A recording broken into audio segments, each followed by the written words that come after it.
यशायाह 11 अध्याय पहली और दूसरी आयत।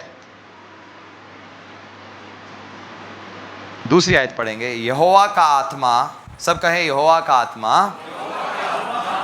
बुद्धि का आत्मा, समझ का आत्मा, युक्ति का आत्मा, पराक्रम का आत्मा, ज्ञान का आत्मा, यहोवा के भय का आत्मा।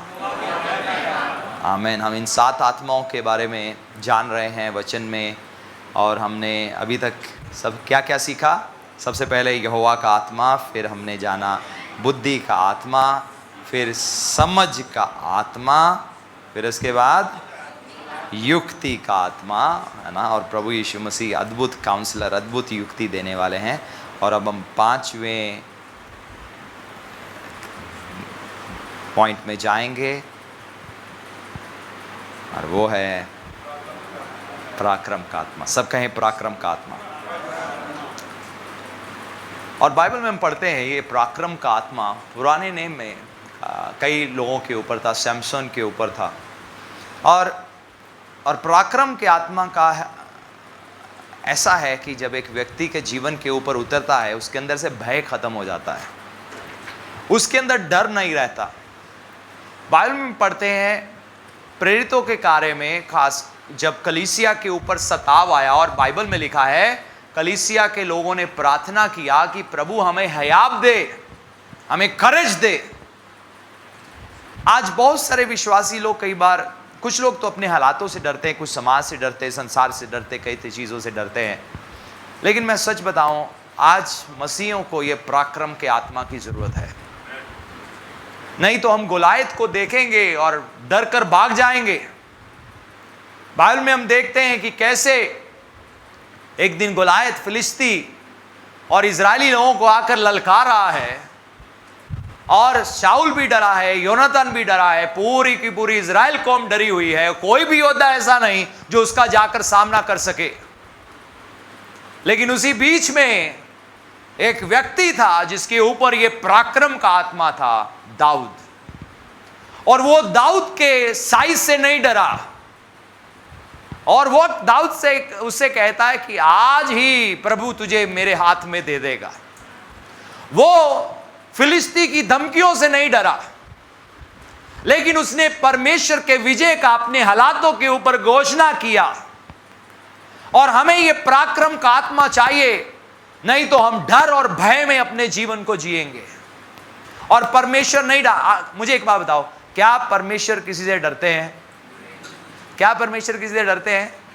लेकिन क्या हम कभी कभी डरते हैं? सच है। लेकिन अगर पराक्रम का आत्मा हमारी जिंदगी के ऊपर आ जाए, अब देखते हो कैसे पहली शताब्दी की कलीसिया के लोग डरते नहीं थे। शेरों की मान में डाल दिया, डर नहीं था। शद्रक, मेशक, अबेदनगो के ऊपर कोई डर नहीं था। बाइबल में लिखा उनके अंदर एक्सीलेंट स्पिरिट था ना, उनके अंदर डर नहीं था। दानियल को शेरों की गुफा में शेरों से डर नहीं था, तो भी उसने वो किया जो परमेश्वर ने उसे करने को कहा। सो ये पराक्रम का आत्मा आज हमें चाहिए। कहीं ऐसा ना हो हम भयभीत हो जाएं। एक समय था प्रभु यीशु मसीह के चेले डरते फिरते थे, छुपते फिरते थे। 120 कमरे में बैठे थे, सिर्फ प्रार्थना ही नहीं कर रहे थे, लेकिन एक तरह से छुपे उबी हुए थे। उनके अंदर डर था, खौफ था। लेकिन क्या हुआ जब पराक्रम का आत्मा उनके जीवन के ऊपर उतरा? बाइबल में लिखा वो कमरा गूंज उठा, और पतरस जो यीशु का 3 बार इंकार किया, मैं यीशु को नहीं जानता, मैं यीशु को नहीं जानता, मैं यीशु को नहीं जानता, मुझे नहीं मालूम तुम क्या कह रहे हो। 3 बार उसने इंकार किया। लेकिन जब पराक्रम का आत्मा उसके ऊपर उतर गया, अब उसको कोई डर नहीं। अब शरेआम खड़े होकर अगुवाई करता हुआ यीशु का प्रचार कर रहा है। देखो कैसे एक पराक्रम का आत्मा जब व्यक्ति के ऊपर उतर जाता है, फिर आप नहीं डरोगे, फिर आप डर भय में जिंदगी नहीं जियोगे, फिर आप नहीं डरोगे कि दूसरे, खासकर कई बार कुछ मसीह क्रिश्चियन लोग कुछ रिलीजियस चीजें लाने की कोशिश करते, फिर आप डर नहीं मानोगे, फिर आप इंसान के दबाव में नहीं जियोगे। आप वो करोगे जो प्रभु का वचन बोलता है। और प्रभु हमें चाहते हैं हम सच्चाई की घोषणा करें और सच्चाई बोलने से डरे ना। और बाइबल में पढ़ते हैं सताव के बीच में जब चेलों ने प्रार्थना किया, पवित्र आत्मा उनके ऊपर उतर आया, और उन्होंने क्या प्रार्थना की? प्रभु हमें हियाव दे, प्रभु आप इनकी धमकियों को सुनो। देखो, जब कोई धमकी देता है पहली चीज क्या होती है? डर, क्योंकि एक इमोशन है। लेकिन अब वो भी डरे थे, भयभीत थे, इसीलिए तो प्रार्थना किया। भयभीत ना होते वो प्रार्थना ना करते। लेकिन उन्होंने उसी बीच में कहा, प्रभु उनकी धमकियों को सुनो और हमें हियाव दे प्रभु, हमें करेज दे प्रभु। और बाइबल में लिखा है पराक्रम का आत्मा उनके ऊपर उतर आया, फिर वो डरे नहीं। दाऊद गोलायत का सामना करने से डरा नहीं। सैमसोन 1000 दुश्मन उसके सामने थे, उनसे डरा नहीं। उसके अंदर वो डर नहीं था। शेर को अपने हाथ से फाड़ दिया उसने, बाइबल में लिखा है सैमसन ने। शेर का भी डर नहीं था उसके अंदर।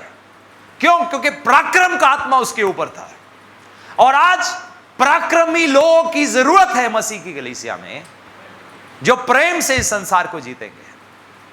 प्रेम करने के लिए भी, प्रेम, प्रभु का प्रेम दिखाने के लिए भी पराक्रम का आत्मा चाहिए। एक दलेर व्यक्ति, एक हियाव वाला व्यक्ति ही क्षमा कर सकता है, वही प्रेम में चल सकता है। वही कह सकता, प्रभु बेशक ऐसे है फिर भी मैं प्यार करूंगा, बेशक मुझे, क्योंकि वो सामर्थ्य है, वो मजबूत है, वो कमजोर नहीं है, उसका अपने जज्बातों के ऊपर काबू है।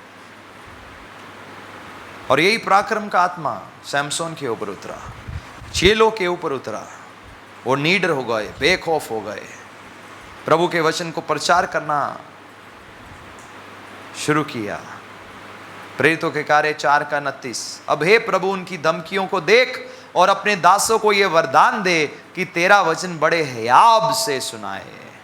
कुछ लोग हमेशा सोचते हैं दूसरे का कहेंगे, दूसरे का सोचेंगे, दूसरे का बोलेंगे। अरे उस डर को छोड़ो। मनुष्य का डर जाल के समान है, बाइबल में लिखा है।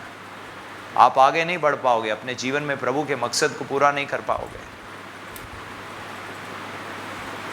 लूका रचित सुसमाचार 10वां अध्याय 19 आयत।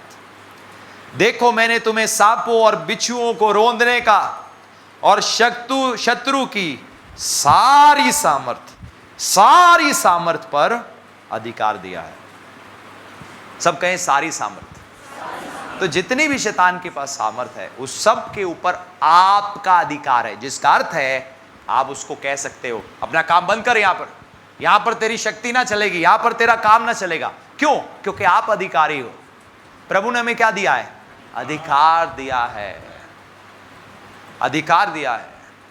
मान लो अगर कहीं इमारत बनना शुरू हो जाए इलीगल तरीके से और सरकारी लोग वहां पर आए, क्या वो इमारत का काम रुकवा सकते हैं या नहीं? वो लोग जो इमारत बना रहे हैं उनके पास शक्ति है इमारत बनाने की, ईंटें उठा सकते हैं, सब कुछ कर सकते हैं, बुलडोजर है, मशीनें हैं, लेकिन एक अधिकारी व्यक्ति आके काम रुकवा सकता है। इसी प्रकार से हम शैतान के कार्य को रोक सकते हैं अपने शहरों में से, अपने देश में से। प्रार्थना के द्वारा लोगों की आंखों से अंधापन हट सकता है, परमेश्वर लोगों को आजाद कर सकते हैं। क्यों? क्योंकि आपकी प्रार्थना के द्वारा, आपके वचन घोषणा के द्वारा, क्योंकि आपके पास अधिकार है। किसके पास अधिकार है?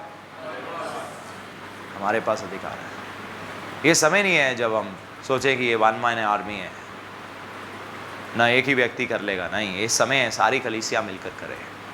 आप सबके पास, मसीह की सारी कलीसिया के पास, सिर्फ पासवानों के पास ही नहीं, लेकिन सबके पास अधिकार है। पास्टर का काम है कलीसिया को सिखाना तुम मसीह में कौन हो, एक आत्मिक पिता बनते हुए उनकी अगुवाई करना। आमीन।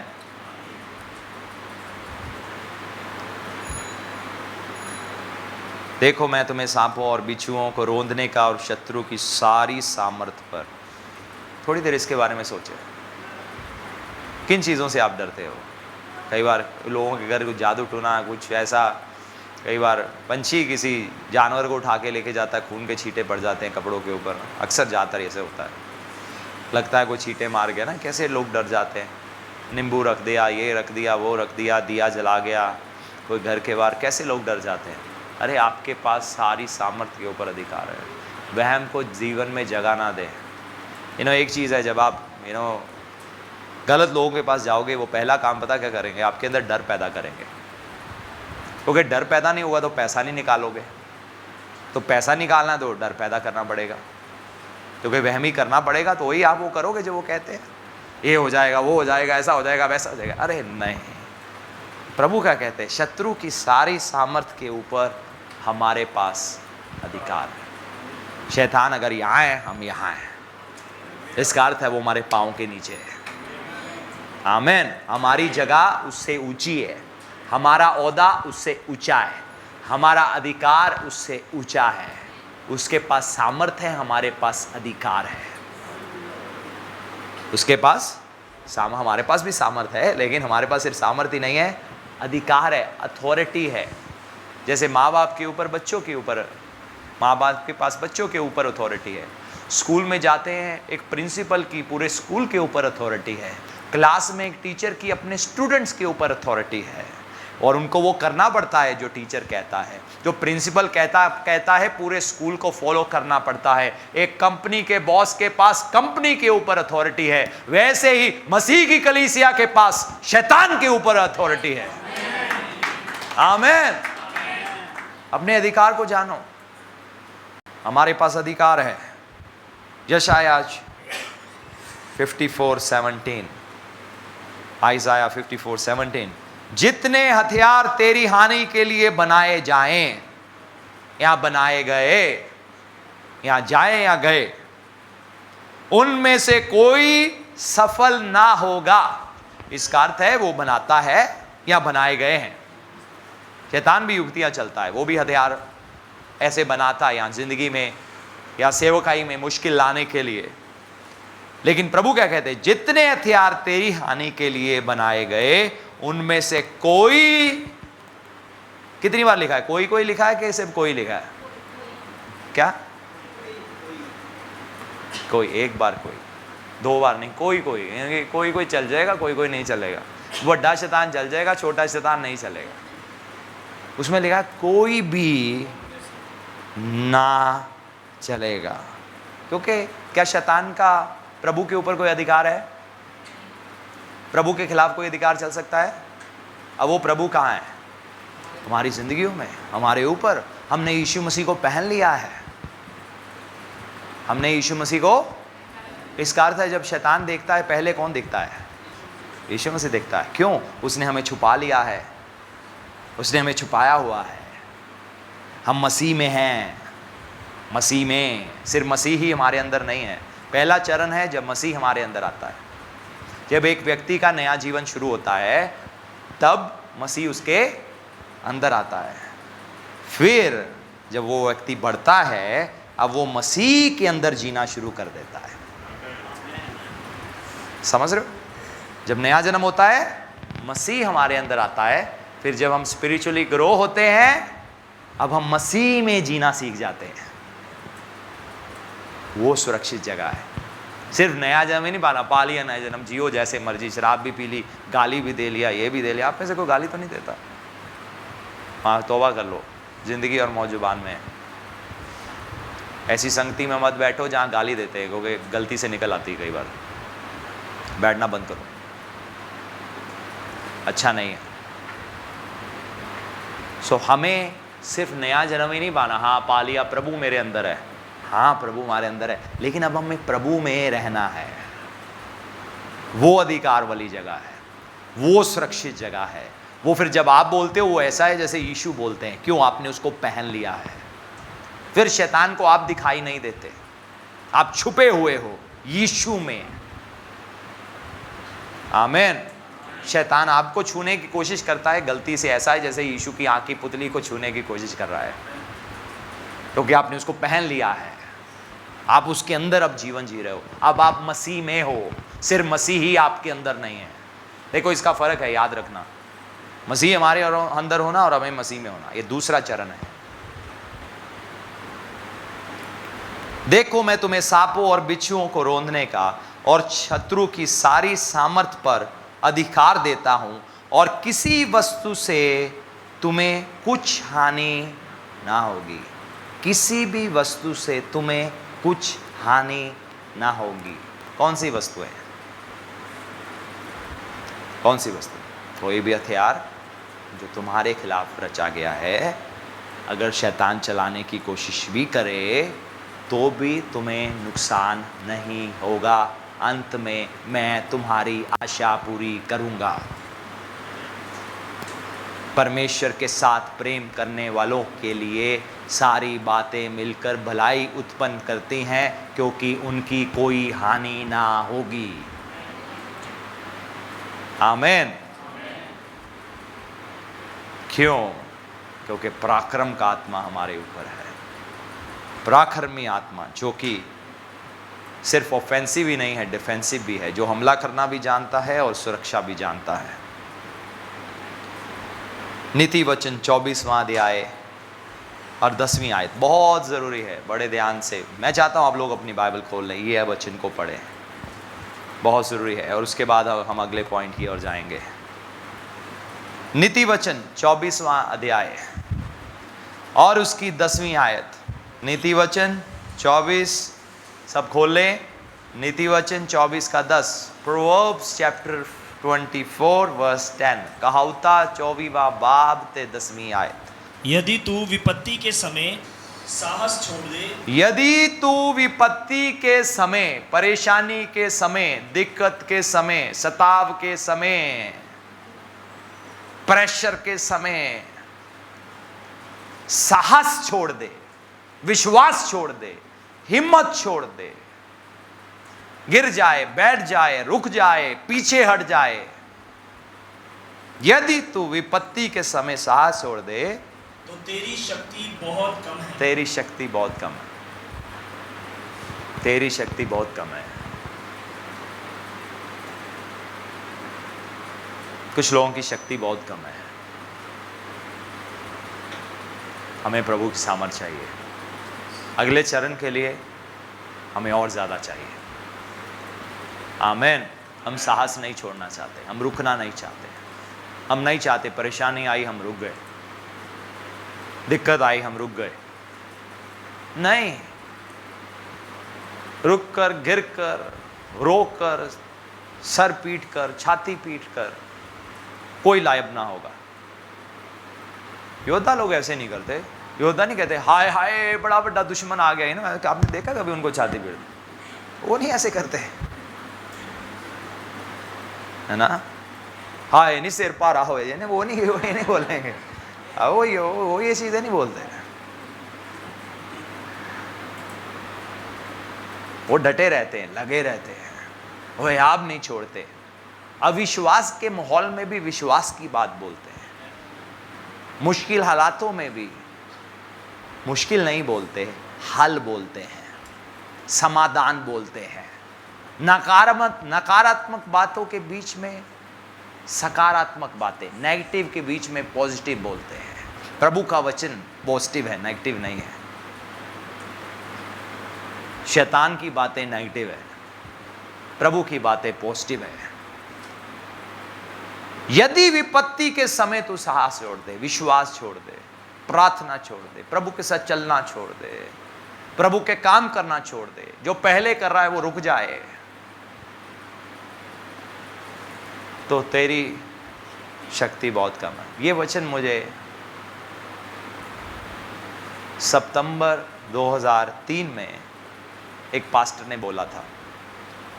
उस समय मैं बहुत मुश्किलों से होकर गुजर रहा था, तो मैंने सोचा बस मैं सामना नहीं करूँगा मुश्किल का, बस कुछ भी नहीं। लेकिन प्रभु चाहते थे कुछ चीज़ों में मैं खड़ा रहूँ, लेकिन मैंने बस प्रभु आत्महत्या तो कर नहीं सकता, नहीं तो कर लेता। सच बताऊँ ये सिचुएशन थी, आत्महत्या कर नहीं सकता, नहीं तो कर लेता, क्योंकि खून ना करना तो हम इस जिस्म का भी खून नहीं कर सकते, क्योंकि ये जिस्म परमेश्वर का मंदिर है ना। जो इस मंदिर को नाश करेगा परमेश्वर उसको नाश करेंगे। तो मुझे इस बात का मालूम था। अब मैं आत्महत्या भी नहीं कर सकता, मैं बड़े आराम से आत्महत्या कर लेता, सच बताऊं, क्योंकि हालात ऐसे थे। लेकिन मैंने सोचा साहस छोड़ दो, सेवा करूंगा लेकिन साहस छोड़ दिया, खड़ा नहीं रह पाऊंगा, बस मुझे कुछ नहीं झेलना, मुझे भाग जाना है। भाग जाओ यहाँ, छुप जाओ कहीं जाकर, ऐसे हालात थे। कई चीज़ों से गुजरना पड़ा। और एक पास्टर के पास गया और मैंने उनको कहा, तो उनका वो सिस्टम वो है, वो शादी नहीं करते ज़िंदगी भर, और बिल्कुल सरल सादी ज़िंदगी जो भी है, तो उनका सिस्टम हुआ। तो मैं उनके पास गया, मैंने कहा मुझे भी भर्ती कर लो अपने में। पहले अपनी गवाही सुनाई, मैंने सोचा बड़े इंप्रेस होंगे, कि विदेश से नौकरी छोड़ के आया प्रभु के लिए। लेकिन जब मैंने उनसे कहा कि ऐसे ऐसे है और बस मुझे कहते शक्ति कम है तेरी। मुझे बात ऐसी ही लगी, मैं वापस आया वहाँ से। मैं कहा नहीं प्रभु, मुझे पराक्रम का आत्मा चाहिए, मुझे पराक्रमी बनाओ ताकि मुश्किलों के बीच में मैं रुकूं ना, दुगना करूं। आमीन। और मैं सच बताऊं, प्रभु ने मेरे जीवन में काम किया और प्रभु ने मुझे कई क्षेत्रों में पराक्रमी बनाया। लेकिन यही मैं रुकना नहीं चाहता, मैं और बढ़ना चाहता हूँ क्षेत्रों में। लेकिन सच बताऊं, आज मैं जो हूँ मैं नहीं था पहले। एक शर्माकल, एक डरपोक व्यक्ति और छोटी सी मुश्किल से डर जाना, हमेशा हार्ट बीट बढ़ी रहती थी मेरी, है ना, ऐसा एक व्यक्ति था। मैं सच कह रहा हूँ, सेवकाई जब मैं छोड़ के आया उसके बाद भी कुछ समय तक। लेकिन प्रभु ने मुझे मुश्किलों में खड़े रहना सिखाया और प्रभु ने कुछ समय आंधियाँ चलने दी। मैंने कहा प्रभु नहीं, आंधी नहीं चाहिए, अभी चलने दे, खड़ा रहे यहाँ पर, कुछ नहीं होता, डर मत। नहीं प्रभु, और नहीं प्रभु और कितनी देर प्रभु, नहीं अभी तो बना नहीं है, अभी तो पका नहीं है, मुझे तो पकाना है थोड़ा, अभी तो कच्चा है। ओके, आगे जाके आंधियाँ चलेगी तू भाग जाएगा, और मैं नहीं चाहता तू भागे। प्रभु ऐसा पराक्रम हमें देना चाहते हैं। और मैं सच बताऊं, उस दिन से लेकर अगर मेरे जीवन में मुश्किल आई है, मैं हमेशा दुगना करता हूँ, मैं फिर थोड़ा एक्स्ट्रा करता हूँ। और मैं शैतान को कहता हूँ, तूने मुझे चोट बंजाई ना, ये देख मैंने 2 घंटे आज ज़्यादा किया है, आज मैंने ज़्यादा वचन पढ़ा है, आज मैंने ज़्यादा प्रार्थना किया है, आज मैंने ज़्यादा लोगों को वचन सुनाया है, आज मैंने ज़्यादा लोगों की मदद की है, आज मैं ज़्यादा दुखी लोगों के पास पहुँचा, आज मैंने ज़्यादा लोगों को तसल्ली दिया, आज मैंने ज़्यादा आराधना किया। मैं सब कुछ ज़्यादा कर देता हूँ उस दिन, ताकि अगली बार छूने से पहले वो सोचे। आमीन। ऐसा पराक्रम का आत्मा प्रभु हमारी जिंदगियों के ऊपर उंडेलना चाहते हैं, ऐसा अभिषेक देना चाहते हैं कि 1000 मुश्किलें भी सामने खड़ी हो जाएं और हमारे हाथ में सिर्फ ये वचन ही हो, काफी है, काफी है, काफी है। हम बाइबल में पढ़ते हैं, जब यीशु मसीह ने यरूशलेम में आना था, गधे का इस्तेमाल किया।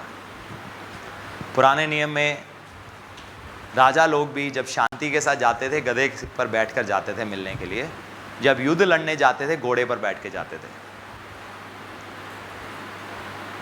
और हम जानते हैं कि यीशु हमारे ऊपर एक तरीके से हैं और हम उनकी सेवकाई करते हैं। किसी ने कहा हम गधे हैं, कई पास्टरों ने प्रचार किया।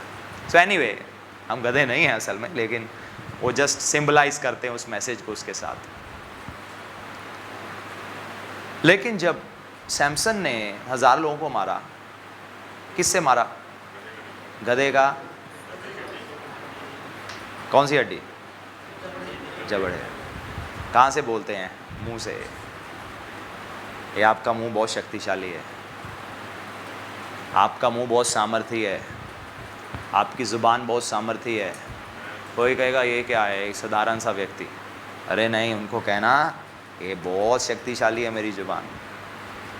वचन 2 मुई तलवार से भी पहना है, कार्य करता है, आंधियों को रोकता है, दुष्ट आत्मा को निकालता है, बीमार चंगे हो जाते हैं, मुर्दे भी जिंदा हो जाते हैं। आमीन। ये आपका मुंह शक्तिशाली है, आपकी ज़ुबान शक्तिशाली है। यदि तू विपत्ति के समय साहस छोड़ दे, तेरी शक्ति बहुत कम है। और हम लोग कहीं ना कहीं कई बार चूकते हैं ज़िंदगी में ना। लेकिन मेरी प्रार्थना है अब से लेकर सब बदल जाए। प्रभु हमें पराक्रम का आत्मा दे। कितने लोग सीरियसली प्रभु के लिए कुछ करना चाहते हैं? कितने लोग? हमें ये चाहिए, मैं बोल रहा हूँ इस समय में हमें ये चाहिए। सब कहें पराक्रम का आत्मा। थोड़ा आगे बढ़ेंगे। 6ठा, पराक्रम के आत्मा के बाद क्या है? ज्ञान का आत्मा। सब कहें ज्ञान का आत्मा। नॉलेज या रेवलेशन नॉलेज, प्रकाशन। एक संसारिक ज्ञान है, एक परमेश्वरीय ज्ञान है। परमेश्वरीय ज्ञान पवित्र आत्मा की ओर से मिलता है। जब एक वचन हमारे लिए खुल जाता है, प्रकाशन का मतलब पता क्या है? मान लो इस कमरे में अंधेरा है और ये मोबाइल पड़ा हुआ है, यहाँ पर पूरा अंधेरा है, और मैं टॉर्च लेकर आता हूँ और उसके ऊपर लाइट करता हूँ तो मैं देखता हूँ, देखो मोबाइल। पवित्र आत्मा भी इसी प्रकार से हमारी आत्मिक आंखें खोलता है कि जब हम वचन को पढ़ते हैं हम उसमें देख पाते हैं। सिर्फ ये शब्द, लिखे हुए शब्द नहीं, हम उसका अर्थ समझते हैं, हम उसमें यीशु को देखने पाते हैं। ऐसे जैसे वो वचन अब हमारे लिए खुल गया, ऐसे वो वचन की रोशनी हमारे अंदर चमक गई, जैसे हमने उस वचन की सच्चाई को देख लिया। ऐसा प्रकाशित ज्ञान परमेश्वर हमें देना चाहते हैं। पौलुस की भी यही प्रार्थना थी। जब हम बाइबल में प्रार्थना को पढ़ते हैं, इफिसियों में हम उस प्रार्थना को पढ़ते हैं, इफिसियों 1:18, तुम्हारे मन की आंखें ज्योतिर्मय हो। तुम्हारे मन की आंखें, may your spiritual eyes be enlightened with the revelation knowledge of Jesus Christ। प्रभु यीशु मसीह के प्रकाशन। मैं सच बताऊं, प्रकाशन सब कुछ बदल देता है। जिसको प्रकाशन नहीं है वो अभी तक कुछ नहीं समझा। जब आपको प्रकाशन मिल गया ना वचन से, आपने कहा ओ माय गॉड, मैंने देख लिया, मुझे पता है 1000 कलीसिया का।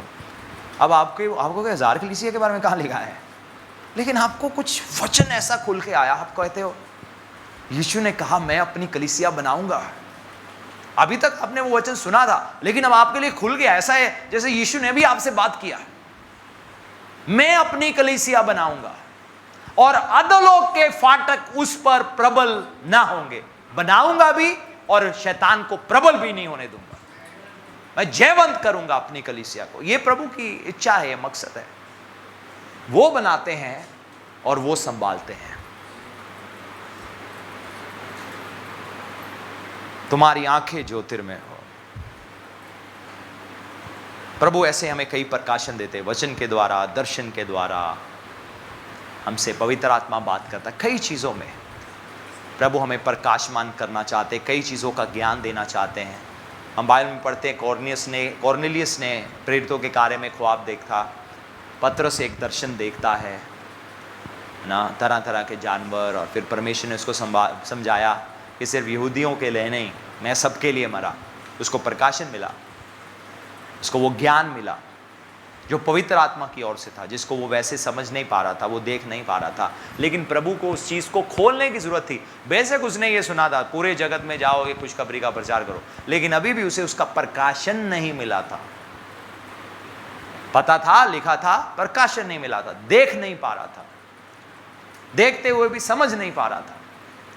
लेकिन फिर जब मन की आंखें ज्योतिर्मय हुई, प्रभु को उसके लिए उसको एक ट्रांस में ले जाना पड़ा, एक दर्शन दिखाना पड़ा। जब उसने दर्शन देखा, वो समझा, ओहो प्रभु ये चाहते हैं, ये मेरी योजना है।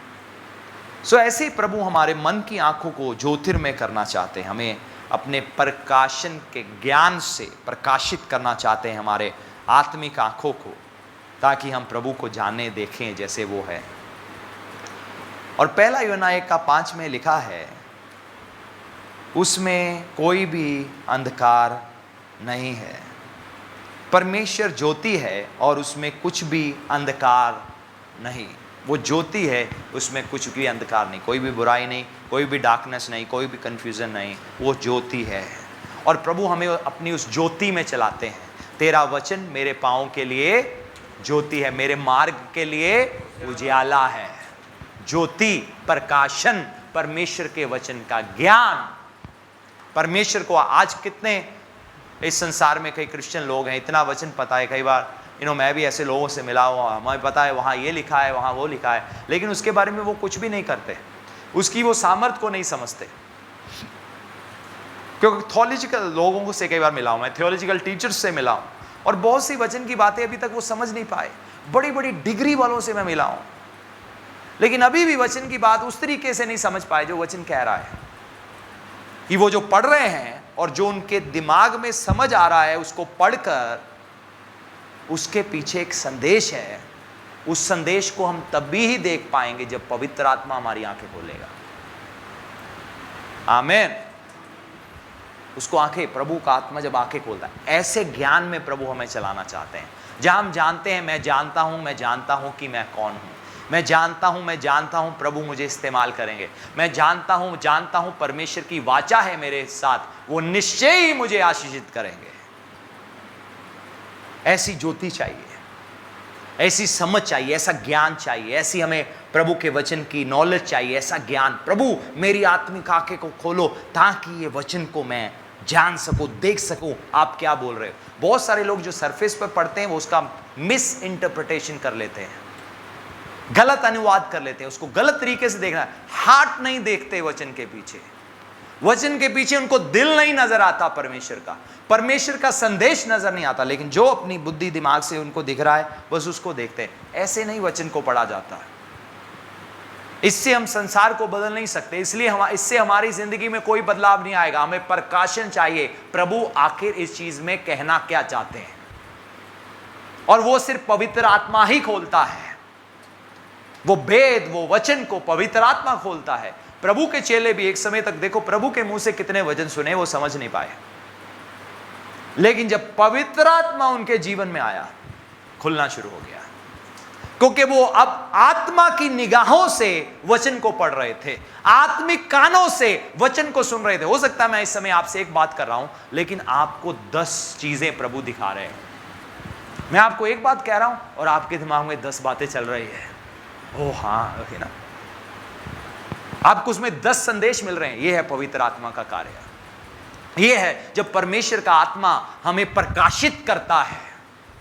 हो सकता है आज आप यहां पर 3-4 घंटे का संदेश सुन के जाओ, लेकिन इसमें आपके लिए हजारों घंटों का संदेश है, जिसको आप समय के साथ देखोगे, आप कहोगे सच में वो जो सुना था वो मेरे लिए खुलता ही जा रहा है और खुलता ही जा रहा है और खुलता ही जा रहा है।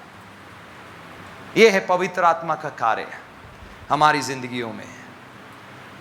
दानियल की आत्मिक आंखों को परमेश्वर ने खोल दिया ताकि नेबूकदनेस्सर के ख्वाब को, उसका अर्थ समझा सके।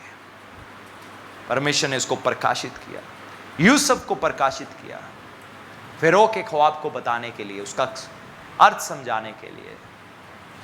दानियल जिसको पता नहीं था क्या ख्वाब, कैसा ख्वाब, प्रभु ने उसकी आंखों को प्रकाशित किया। प्रकाशन, नॉलेज, ज्ञान, ऐसी चीजों का जो आपने किसी को नहीं बताया। हम बाइबल में पढ़ते हैं ना 9 आत्मा के 9 वरदानों के बारे में, और एक है गिफ्ट ऑफ नॉलेज, ज्ञान। वो गिफ्ट ऑफ नॉलेज क्या है? नॉलेज, ज्ञान। कौन सा ज्ञान? किसी के बारे में जानकारी रखना। जैसे आज मैंने कुछ लोगों के ऊपर भविष्यवाणी किया जो प्रोफेसी के अंडर आता है। प्रभु मुझे बताते हैं तुम्हारी ज़िंदगी में ये चीज़ है, ऐसे है, ये निराशा है, वो निराशा है, ऐसे ये डर पाले हुए हैं मन में, उसको बंद करो। तो क्या मिला? मुझे प्रभु की ओर से ज्ञान मिला। मुझे किसी ने नहीं बताया, प्रभु ने मुझे बताया। प्रभु ने उन चीज़ों को खोला ताकि एक व्यक्ति को मैं प्रभु का वचन खोल के उन्नति, तरक्की दे सकूं। आमीन।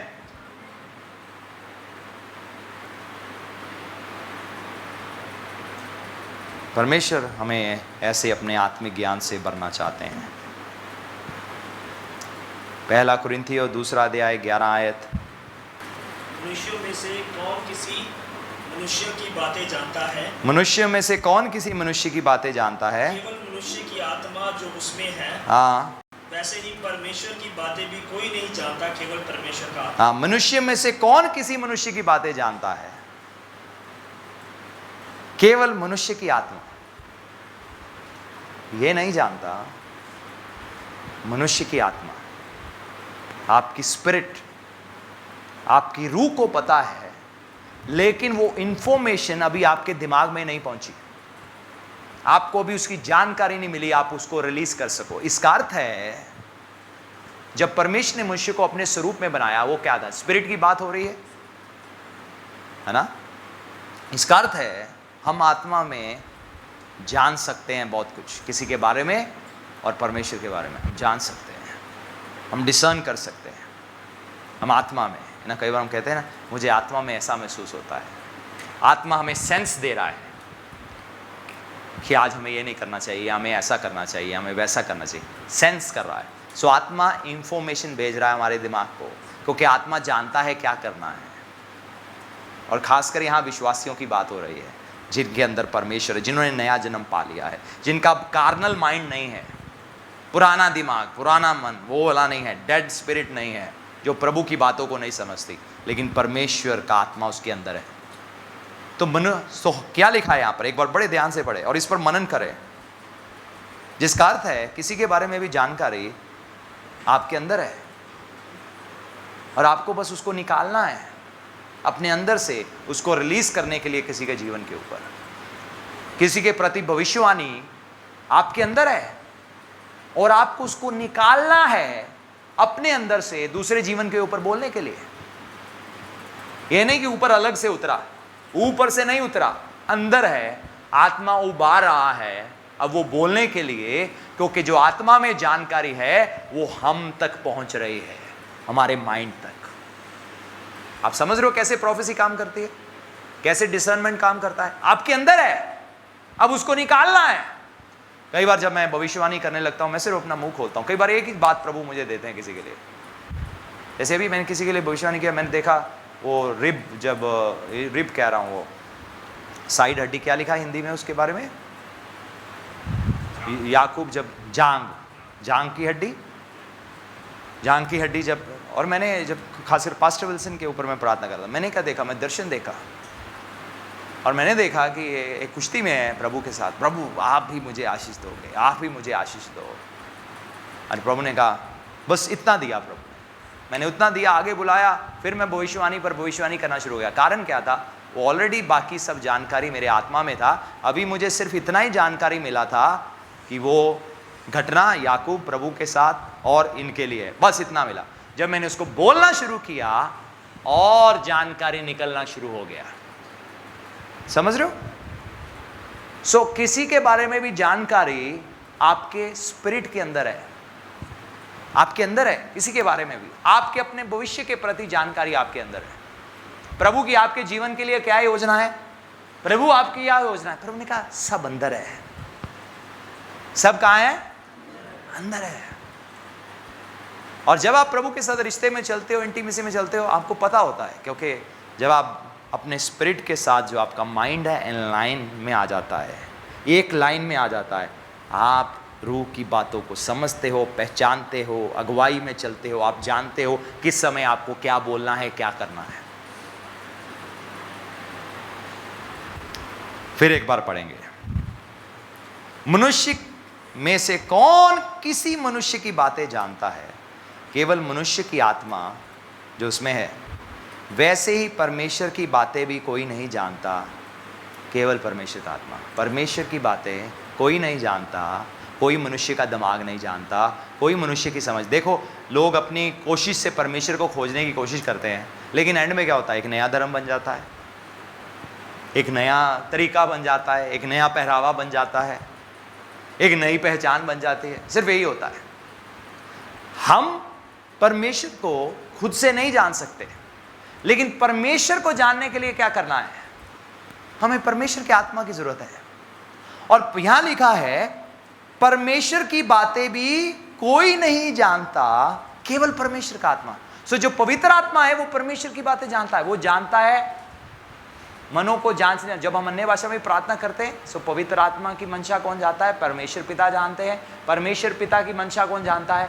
पवित्र आत्मा जानता है। वो परमेश्वर पिता की मंशा हमारे आगे जाहिर करता है, और जब हम अन्य भाषा में प्रार्थना करते हैं, आत्मा में होकर प्रार्थना करते हैं, वो हमारी मंशा रूह के द्वारा परमेश्वर तक पहुंच जाती है, या आत्मा की मंशा पहुंच जाती है, क्योंकि पवित्र आत्मा जानता हमें क्या चाहिए। सो वो हमारे लिए, हमारे बिहाफ पर इंटरसेशन करता है, क्योंकि कई बार हमें नहीं पता हम क्या प्रार्थना करें, लेकिन पवित्र आत्मा जानता है कि कौन सी प्रार्थना कर रहे हैं। हम कहेंगे प्रभु मोटरसाइकिल चाहिए, पवित्र आत्मा कहेगा रावा खारामा सिखाराबा, यानी कि इग्नोर करो इसकी बात को, इसको कार चाहिए, असल में मत देना मोटरसाइकिल, इसको गाड़ी दो,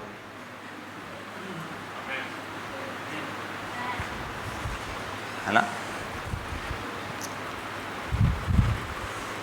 और कोई कहेगा नहीं नहीं ऐसे कैसे हो सकता है,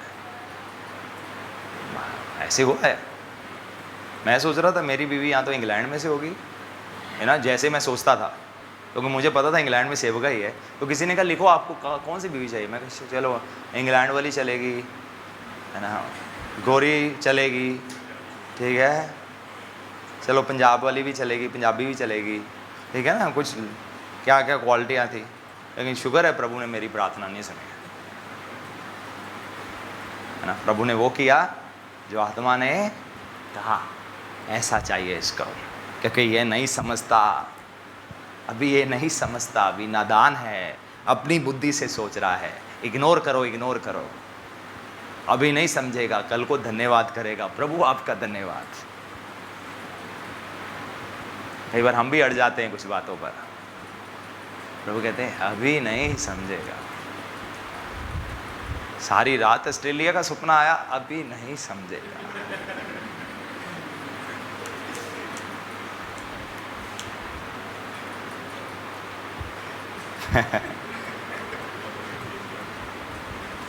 सातवीं बात क्या है? सातवां, यहोवा के सबसे महत्वपूर्ण, बाकी भी जरूरी है लेकिन ये तो बहुत महत्वपूर्ण है। तो पता क्यों है? स्वर्ग जाना है। कहाँ जाना है? बुद्धि के काम कर लिए, समझ के काम कर लिए, पराक्रमी काम कर लिए, गोलायत भी मार दिए, यानी कि शैतान को भी गिरा दिया, सब कुछ कर लिया।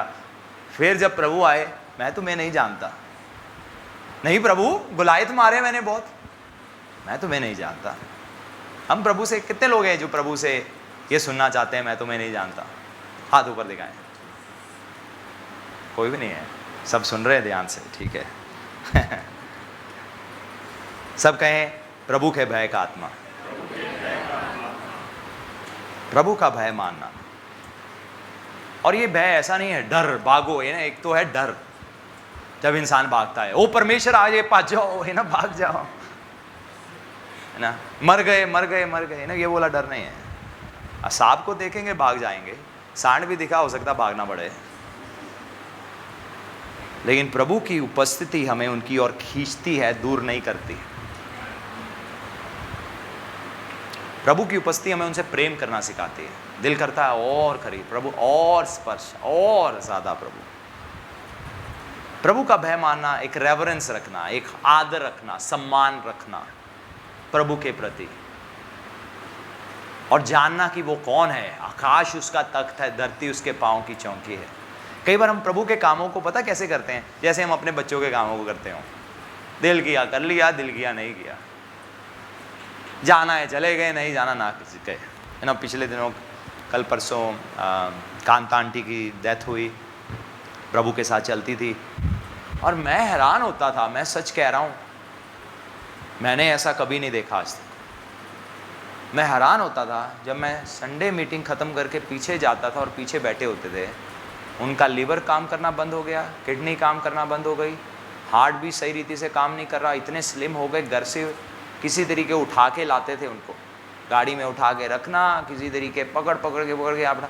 उन्होंने कहा ना कुछ भी हो जाए मैंने चर्च जरूर जाना है। अरे लीवर काम करना बंद, 5 ग्राम से भी नीचे ब्लड प्रेशर बहुत ही लो, फिर संडे के संडे यहाँ पहुंचे होते थे।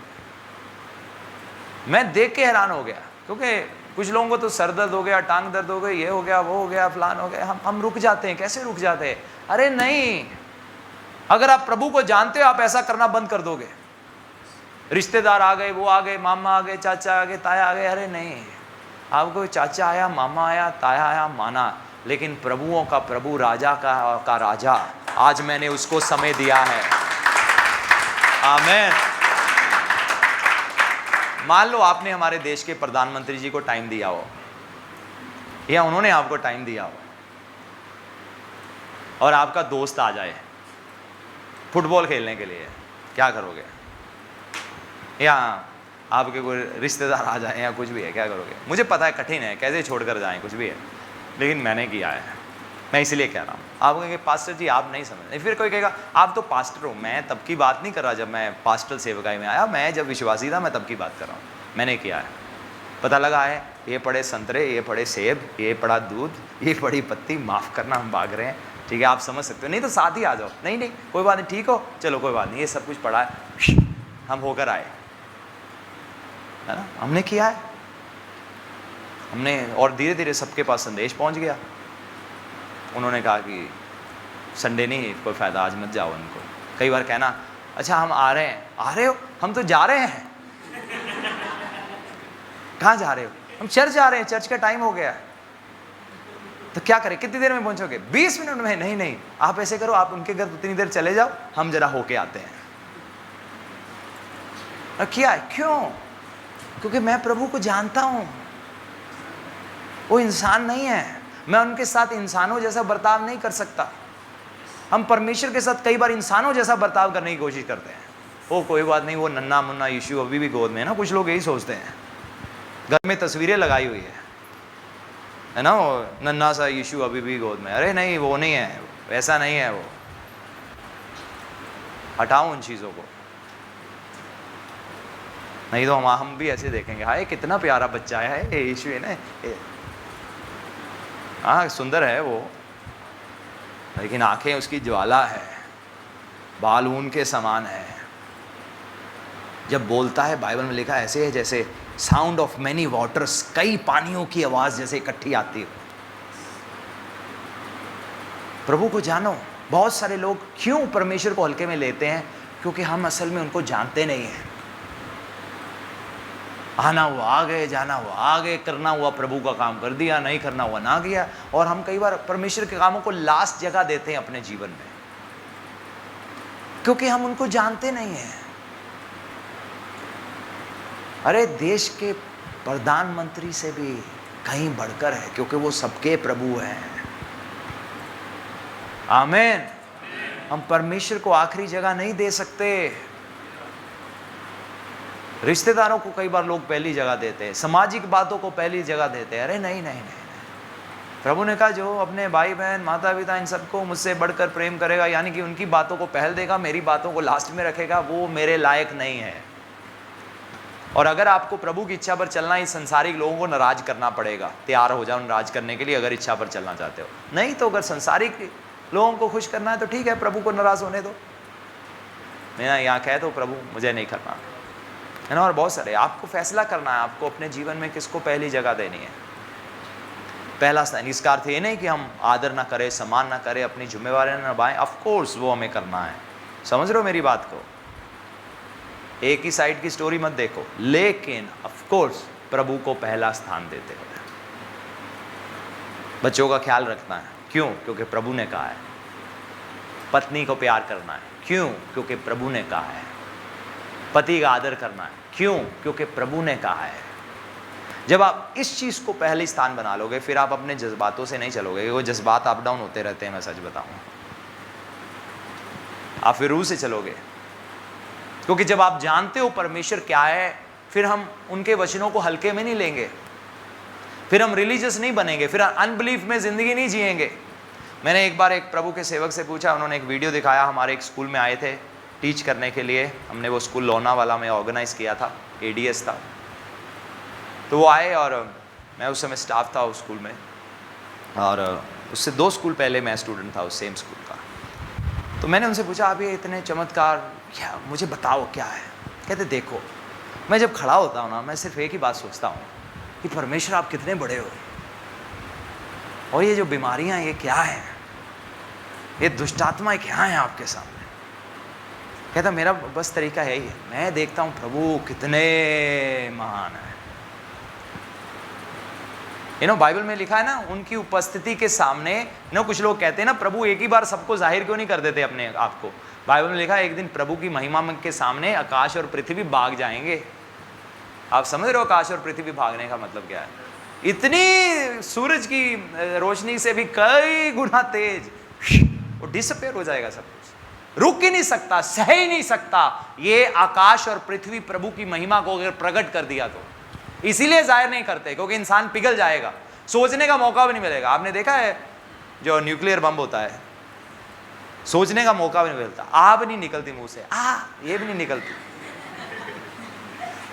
ये भी नहीं निकलती, इतना भी नहीं होता, इतना भी नहीं होता,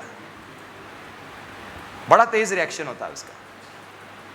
इसलिए जो लोग न्यूक्लियर बम से डरते हो मत डरो। पता भी नहीं लगता दर्द, जब जापान में हुआ था तो उन्होंने कुछ फ़ोटोज़ खींची, उन्होंने कहा देखो ये मार्क दिख रहा है ना, इसका मतलब यहाँ कोई बैठा हुआ था, सिर्फ वो थोड़ा सा कालापन ही रह गया, क्योंकि वो ऐसे इतना गर्म, इतना शक्तिशाली होता है कि पास वाली जगहों में तो चिन्ह नहीं रहता। अब सोचो प्रभु की महिमा क्या है, प्रभु की सामर्थ क्या है, कैसे ये सृष्टि उनकी महिमा को सह पाएगी अगर उन्होंने जाहिर किया अपने आप को। लेकिन उन्होंने एक बार जाहिर किया है मनुष्य बन के, इंसानी जिस्म लेकर, लेकिन संसार ने उनको पहचाना नहीं, वो अलग स्टोरी है। लेकिन अगर कोई कहे महिमा एक ही बार दिखा दो प्रभु, दिखाएंगे, लेकिन अभी नहीं, जजमेंट डे आने दो, फिर सब भाग जाएगा, पृथ्वी भी भागेगी, सब भागेगा और हर एक का न्याय होगा, लेकिन तौबा करने का मौका नहीं होगा, क्योंकि भी नहीं होगा। समझ रहे हो? ओ यीशु मेरे पापों को मना करो, मुझे विश्वास है तो आप मेरे लिए मरे, तीसरे दिन जी उठे, नहीं, इसका भी नहीं टाइम होगा, अब है, उस दिन नहीं होगा। सोचने का समय भी नहीं मिलेगा, क्योंकि अब सोचने का समय है। प्रभु का भय मानना कि वो कौन है, वो कितने सामर्थी, कितने बड़े हैं, कितने महान हैं, आराधना के योग्य है। कुछ लोगों से आराधना नहीं हो पाती, कारण क्या है? वो जानते नहीं है वो किसकी आराधना कर रहे हैं। कुछ लोग नहीं जानते किसकी आराधना हो रही है, वो बस गीत है, वो गीत गा रहे हैं, लेकिन एहसास नहीं कर रहे हम किसकी आराधना कर रहे हैं। वो कितना महान है, वो कितना पराक्रमी है, वो कितना सामर्थी है, वो कितना बड़ा है, वो कितना पवित्र है।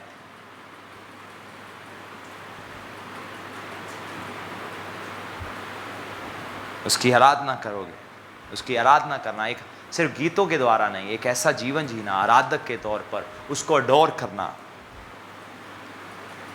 उसकी ओर ताकते रहना।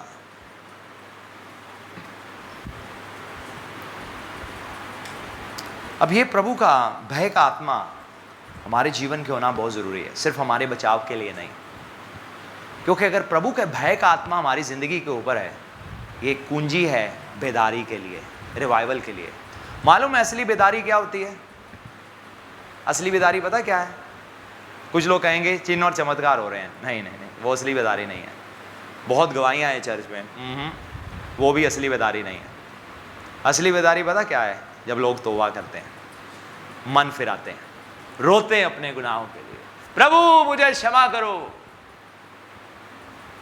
कांपते हुए प्रभु की उपस्थिति में आते हैं, वो है बेदारी। लेकिन हम सोचते हैं मिरेकल बेदारी है, नहीं, वो चमत्कार है। बेदारी क्या है? जब एक व्यक्ति के जीवन में एक बदलाव आता है, जब एक व्यक्ति अपने गुनाहों से फिरता है। और ऐसी बहुत सारी बेदारी इतिहास में आई हैं, और वो रिजल्ट था प्रभु के भय का, क्योंकि वो प्रचारक जिनके द्वारा ये बेदारी आई थी, अब मैं उस पॉइंट पर आ रहा हूं जिसका मैं सुबह से इंतजार कर रहा था, वो प्रचारक जिनके द्वारा ये बेदारी आई थी, ये प्रभु के भय में चलते थे। प्रभु के भय का आत्मा उनके जीवन के ऊपर था। दृढ़ होकर वचन का प्रचार किया।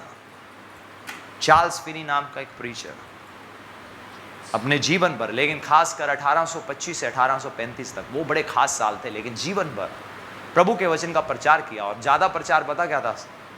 नर्क। लेकिन लोग कहेंगे नहीं नहीं, हमें तो सुनना है प्रभु सब बढ़िया करेंगे, सब ठीक हो जाएगा, सब कोई मुश्किल नहीं है। उनका ज्यादा प्रचार नर्क था, स्वर्ग नर्क, स्वर्ग नर्क, स्वर्ग नर्क। यीशु पर विश्वास करो नहीं तो नर्क में जाओगे। वो ऐसे खुले प्रीचर थे। खैर उन्हीं इन क्षेत्रों में थे। ऑफ कोर्स हमें देखना है कैसे प्रभु का प्रचार करना है, लेकिन ऑफ कोर्स हमें सच बोलने से डरना नहीं है, ये साफ है। अगर पापी मन नहीं फिराएगा तो नर्क में जाएगा। सीधा प्रचार था। लेकिन उस समय की जो कलीसिया थी, जहाँ जहाँ वो गए, उनका शुरू में बहुत विरोध हुआ, क्योंकि वहाँ की उस समय की कलीसिया उन इलाकों में जहाँ प्रभु ने उनको इस्तेमाल किया, वो ये कहती थी जिसने चर्च में आना ना खुद प्रभु ले आएगा। वो चर्च के बाहर प्रीच नहीं करते थे, वो कहते थे जिसको लेके आना प्रभु खुद ही अंदर ले आएगा बस। हाँ, प्रभु खुद भी अंदर ला सकते हैं, लेकिन इसका अर्थ ये नहीं कि यीशु ने चेलों से कहा नहीं तुम जाओ जगत भर में, हम कैसे एक चीज के, एक वचन को लेकर बाकी सब इग्नोर कर देते हैं, एक बात को लेकर बाकी सब इग्नोर कर देते हैं। ये लिखा है लेकिन ये भी लिखा है ना। सो ऐसे वचन को देखना है कि प्रभु यहाँ ये लिखा है, कहीं और कुछ तो नहीं लिखा, ताकि हम एक पूरी तस्वीर देख सके कि प्रभु असल में कहना क्या चाहते हैं। पुराना नियम भी जरूरी है, नया नियम भी जरूरी है। कुछ लोग कहते हैं पुराना नियम अब खत्म हो चुका है, नहीं, उसको साथ लेकर चलना है। हमें समझ आएगा प्रभु क्या चाहते हैं, गुनाह कितना घिनौना है, पाप कितना घिनौना है, यीशु क्यों सलीब पर गए, हमें क्यों प्रभु के धन्यवादी होना है, कैसे हमें प्रभु ने व्यवस्था से छुड़ाया। व्यवस्था क्या कहती थी, जो लोग व्यवस्था के अधीन थे कैसे कैसे गुनाह करते थे, उनके लिए डंडा रखा गया था। लेकिन धन्यवाद, अब हम वो गुनाह नहीं करेंगे जो उनसे हुए। क्यों? क्योंकि प्रभु ने अब हमें अपना आत्मा दिया है, हम उसके बेटे हैं, पुत्र हैं, लेपालक संतान हैं। बाइबल में लिखा है हम नई सृष्टि हैं। सो ये साथ लेकर चलना है, हम इसको इग्नोर नहीं कर सकते। और कुछ जगह नए नियम को इग्नोर करते, पूरा पुराना नियम लेकर चलते हैं। व्यवस्था व्यवस्था व्यवस्था, लेकिन अनुग्रह को नहीं समझते। हमें इस दोनों के साथ, सो अनुग्रह गुनाह करने की छूट नहीं है, अनुग्रह जिंदगी में बदलाव का एक परिणाम है, एक चिन्ह है, एक सिंबल कह लो, एक सच्चाई है। अगर कोई कहता मुझ पर अनुग्रह हुआ, यानी क्या, मेरा जीवन बदला है, मेरे गुनाह माफ हो गए और अनुग्रह हुआ, ताकि अब मैं वो कर सकूं जो लोग व्यवस्था के अधीन थे वो नहीं कर सके। क्योंकि व्यवस्था क्यों थी? ताकि वो जाने कि वो गुनाहगार हैं। क्योंकि अगर लॉ नहीं है, कोई 100 की स्पीड पे गाड़ी चला रहा है, लेकिन उस रोड पे लॉ नहीं है कि ये कानून तोड़ना है, तो लोग 100 पे आराम से चलाएंगे। लेकिन जब कानून बन जाएगा, लोग समझेंगे ओहो हमें 100 पर नहीं चलाना। तो व्यवस्था क्यों दी गई? ताकि इंसान को पता लगे पाप क्या है। नहीं तो कि व्यभिचारी को कैसे पता लगना था व्यभिचार करना पाप है? झूठ बोलने वाले को कैसे पता लगना था झूठ बोलना पाप है? बुरी नजरों से देखने वाले को कैसे पता लगना था बुरी नजर से देखना पाप है? कैसे पता लगा? व्यवस्था के द्वारा। लेकिन व्यवस्था ने क्या किया? उनको गुलाम बना लिया, क्योंकि व्यवस्था उनको आजाद नहीं कर पाई। लेकिन वो अनुग्रह जो यीशु मसीह के द्वारा आया, उसने हमें आजाद कर दिया, गुनाह से छुड़ा दिया, व्यवस्था से छुड़ा दिया, और हम अनुग्रह के नीचे अब जयवंत जीवन जीते हैं, प्रभु की रेस्ट में रहते हुए, क्योंकि प्रभु ने हमें बदल दिया है, हम नई सृष्टि बन गए हैं। आमीन। तो चार्ल्स फिनी के द्वारा एक बहुत बड़ी एक बेदारी आई। फिर एक वेलिश रिवाइवल था, इंग्लैंड का नीचे का दाएं का हिस्सा वो वेल्स कहलाता है, वहाँ पर एक बड़ी बेदारी 1904-1905 में आई। बहुत लोगों ने प्रभु को अपना जीवन दिया, दूसरे शब्दों में मन फिराया। हीलिंग्स थी, लेकिन हीलिंग्स फर्स्ट चीज़ नहीं थी। दुष्ट आत्माओं से आज़ादी थी, लेकिन वो फर्स्ट चीज़ नहीं थी। लोगों का मन फिराना, वो है बेदारी का चिन्ह। आमीन। फिर अजूजा स्ट्रीट में एक बेदारी आई, 1906 से लेकर 1915 तक एक बड़ी बेदारी आई। और वहाँ की उस समय की स्टोरी ये है कि लोग जब, अभी आपने देखा ना जब हम वचन में पढ़ रहे थे सुबह, कि शाऊल को जब उस रास्ते निकल पड़ा जहाँ प्रभु के नबी थे, तो रास्ते में ही प्रभु का आत्मा उसके ऊपर उतर आया, यहोवा का आत्मा उसके ऊपर उतर आया, और वो भविष्यवाणी करता वहाँ पर गया। तो लोग स्टेशन पर उतरते थे और वहीं से पवित्र आत्मा उनको वहाँ पहुँचा देता था जहाँ बेदारी आई हुई है, बिना किसी से एड्रेस पूछे, किसी से पता नहीं पूछते थे, बस वो रूह में चलते चलते चलते चलते चलते उस जगह में पहुँच जाते थे। आपने कभी ऐसा एहसास किया? मेरे साथ 2-3 बार ऐसा हुआ है। मुझे नहीं पता था, मैं एक शहर में था, मुझे नहीं पता वहाँ कैसे पहुँचना। मैं कहा प्रभु मुझे पता नहीं, मेरी मदद करो। करते करते करते करते एक भी गलत मोड़ नहीं मुड़ा, करते करते करते करते और आखिर में मैं उस जगह में पहुँच गया। खैर घर का नंबर मेरे पास था, रोड गलियाँ कुछ भी पता नहीं थी मुझे, और मैंने प्रभु का धन्यवाद किया, प्रभु आपने कैसे मुझे पहुँचा दिया यहाँ पर। तो ऐसे प्रभु की भारी सामर्थ्य इतना ही नहीं थी, लोग जब स्टेशन पर उतरते थे सामर्थ्य को महसूस कर सकते थे। यहाँ तक कि लोग जब ट्रेन जब वहाँ से निकलती थी, कई लोगों को पवित्र आत्मा ने छुआ। गाड़ी जा रही थी, पवित्र आत्मा ने छू लिया। एक ऐसी जबरदस्त बेदारी थी जो काफी लंबा समय चली। भजन संहिता 19 का 9 पढ़ें। यहोवा का भय पवित्र है। बस यहीं रुक जाएं। यहोवा का के भय क्या है? इंग्लिश में लिखा है the fear of the Lord is pure. जब प्रभु का भय आपके ऊपर आएगा, आपको पवित्रता ही महसूस होगी। Purity, pure. एक बार एक बहन थी, मैं एक टीचिंग कोई सरमन सुन रहा था किसी का, और उन्होंने कहा एक बहन वहाँ आई, वो अपनी ज़िंदगी को लेकर बड़ी विलाप में थी। उसको बहुत गिल्ट था, गिल्ट कॉन्शियस थी वो, क्योंकि वो कुछ गलत जिस्मानी संबंध बना बैठी थी, जिसके लिए उसको बड़ा शौक था। उसको अपने आप पर घिन आती थी कि मैंने ऐसे क्या किया। और जॉन बेवियर वहाँ प्रचार कर रहे थे, और उन्होंने प्रचार किया। उसके बाद एक बहन आगे आई गवाही देने के लिए, तो उसने अपना जीवन के बारे में बताया, ऐसे मेरे से गलतियाँ हुई। और उन्होंने पूछा अब क्या हुआ? वो कहते मुझे ऐसा महसूस हो रहा है जैसे मैं प्योर हूँ, मुझे बहुत प्योर महसूस हो रहा है, मुझे बहुत पवित्र सा महसूस हो रहा है, एक पवित्रताई का एहसास है मुझे, क्योंकि fear of the Lord is pure, पवित्र। जब प्रभु का भय का आत्मा आपके ऊपर आएगा, आपको पवित्रताई महसूस होगा, आपको पवित्रताई में जीवन जीने का दिल करेगा, आपका संदेश पवित्र संदेश होगा, आपका संदेश पवित्रताई पर होगा। इसीलिए ये लोग जिनके द्वारा बेदारियां आई, प्रभु के भय का आत्मा इनके जीवन के ऊपर था और इनका संदेश सीधा था। और इसी कारण से जिन लोगों ने इनके संदेशों को सुना, उन्होंने मन फिराया, रोए, विलाप करते थे। कहते पूरी पूरी रात भर लोग रोते रहते थे प्रभु के प्रेम के नीचे, प्रभु की पवित्रता के नीचे, और गुनाहों से मन फिराते हुए, प्रभु मुझे माफ करो। रोते थे लोग, दूर से ही रोना शुरू कर देते, प्रभु मैं गुनाहगार, दूर से ही, अभी वहां पहुंचे नहीं होते थे। और मालूम है उन्होंने क्या इस्तेमाल किया ये बेदारी लाने के लिए? कोई साज नहीं बजाया गया, कोई साज नहीं बजा, कोई म्यूजिक इंस्ट्रूमेंट नहीं, किसी को इस्तेमाल नहीं किया गया, कोई क्वायर नहीं थी। बेशक कुछ स्वर्गदूतों के गाने की आवाजें जरूर सुनाई दी। कोई ऑफरिंग कलेक्शन नहीं किया गया, क्योंकि लोग खुद आकर ही पैसे आगे रख रहे थे। कोई प्रचार नहीं ऑफरिंग कलेक्शन पर, कोई उत्साह देने की जरूरत नहीं थी लोगों को, आपको ये देना, वो देना, ये मेंबर बनना, कोई जरूरत नहीं था, कुछ भी नहीं। कोई ऑफरिंग कलेक्शन की आवाज नहीं दी कि हम ऑफरिंग उठाएंगे या ऑफरिंग दो आके।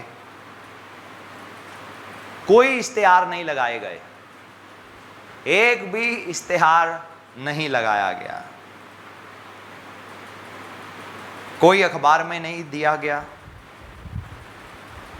कोई चर्च की ऑर्गेनाइजेशंस ने इसको बैकअप नहीं किया, सपोर्ट नहीं किया, या अपनी कलीसियाओं में अनाउंस नहीं किया। लेकिन वो जितने भी लोग परमेश्वर के साथ संपर्क में थे, प्रभु उनको वहां ले आया। आप देख सकते हो, कोई एडवर्टाइजमेंट नहीं, कोई पोस्टर नहीं, कोई इश्तेहार नहीं, कोई म्यूजिक नहीं, कोई क्वायर नहीं, लेकिन वहां बेदारी आया, यहोवा के भय का आत्मा। जब मिलाप वाला तंबू बना, आप देख सकते हो कैसे एक एक चीज, एक एक कपड़ा, एक एक बेल, एक एक रंग, कैसे हर चीज को बहुत प्रभु के अनुसार किया गया। यहाँ सोना होना चाहिए, ये वाली लकड़ी इस्तेमाल करनी है, इतना लंबा कपड़ा, इतना साइज, इतने क्यूबिट इधर, इतने क्यूबिट उधर, इतनी ऊंचाई, पूरा मूसा जैसे तूने देखा था बिल्कुल वैसा बनाना, पूरा वैसे ही किया। और प्रभु का उपस्थिति उस जगह में उतर आया, है ना। और प्रभु एक बार महायाजक अंदर जाता था, एक ही बार, क्योंकि वो पवित्र जगह थी, प्रभु का उपस्थिति, प्रभु का जलाल, प्रभु की महिमा जाहिर हुई। सुलेमान के मंदिर में भी, बनाए हुए मंदिर में प्रभु का उपस्थिति, क्योंकि जब प्रभु के अनुसार किया गया, प्रभु का महिमा उस जगह में जाहिर हुआ, क्योंकि प्रभु के भय में किया गया, क्योंकि वो जानते थे हम किसी इंसान के लिए नहीं कर रहे, हम परमेश्वर के लिए कर रहे हैं, किसी इंसान के कहने पर नहीं कर रहे, किसी इंसान के भय के कारण नहीं कर रहे, किसी इंसान के दबाव के कारण नहीं कर रहे, लेकिन परमेश्वर के लिए कर रहे हैं। और जब उन्होंने इस रीति से किया, प्रभु का महिमा उतरा और इज़राइल के बीच में बेदारी था, क्योंकि परमेश्वर उनके बीच में थे। कोई भी बड़ी बेदारी आई, वो इसलिए आई क्योंकि प्रभु का भय का आत्मा एक व्यक्ति के ऊपर था। और सबसे बड़े जो चिन्ह थे वो था मन फिराव। लोगों ने अपने गुनाहों के लिए विलाप किया, रोए, प्रभु हमें क्षमा करो, हमें माफ करो प्रभु। ये सबसे बड़ी बेदारी का चिन्ह था। और यही है बेदारी, जब एक व्यक्ति मन फिराता। आपको पता है पुराने नियम में भी बेदारियां आई हैं। योना को भेजा, क्या नाम था उस नगर का? निनवे। वो तारशीश को भाग रहा था, लेकिन एनीवे प्रभु वापस लाए उसको। और क्या हुआ? बड़ी बेदारी आई। कैसे बेदारी आई? क्या थे बेदारी के चिन्ह? चमत्कार, दुष्ट आत्मा निकलने शुरू हो गए, बीमार चंगे होना शुरू हो गए। क्या था? मन फिराया। लोगों की जिंदगियां परिवर्तित हो गई, लाखों में, है ना? वहां गिनती भी लिखी है कितने लोग, 1,20,000 लोग ने मन फिराया एक ही दिन में। इसे कहते हैं बेदारी। जब लोग मन फिराते हैं, शैतान से अब परमेश्वर की ओर से मुड़ जाते हैं, अब संसारिक नहीं है, अब आत्मिक बन गए हैं, इसे कहते हैं बेदारी। उन्होंने फास्टिंग किया, वो पंजाबी में तप्पड़ बोलते हैं, है ना, एक सैक, टाट, है ना, टाट को पहन लिया, सर पर राख डाला, बैठ गए। क्या राजा, क्या अमीर, क्या गरीब, क्या जानवर, 3 दिन तक कुछ नहीं खाया ना पिया। इसे कहते हैं बेदारी। इसे कहते हैं स्वर्ग की ओर लोग जाने के लिए तैयार हो गए। वो हमें चाहिए। इसलिए यहोवा का भय का आत्मा हमारी ज़िंदगियों के ऊपर होना बहुत ज़रूरी है, हमारे लिए और दूसरों के लिए। क्योंकि ये ऐसा भय नहीं है भागो, लेकिन ये ऐसा भय है जो हमें पवित्रताई का एहसास कराता है। जब हमारी ज़िंदगी के ऊपर आता है, हर तरह का गिल्ट ख़त्म हो जाता है। हमें अपने आप में क्लीन, एक इंग्लिश ट्रांसलेशन में लिखा है, the fear of the Lord is clean, यानी कि साफ, स्वच्छ, कुछ भी गंदगी नहीं। आमेन। प्रभु ऐसा काम करना चाहते हैं। आए हम अपने स्थानों में खड़े हो जाएं।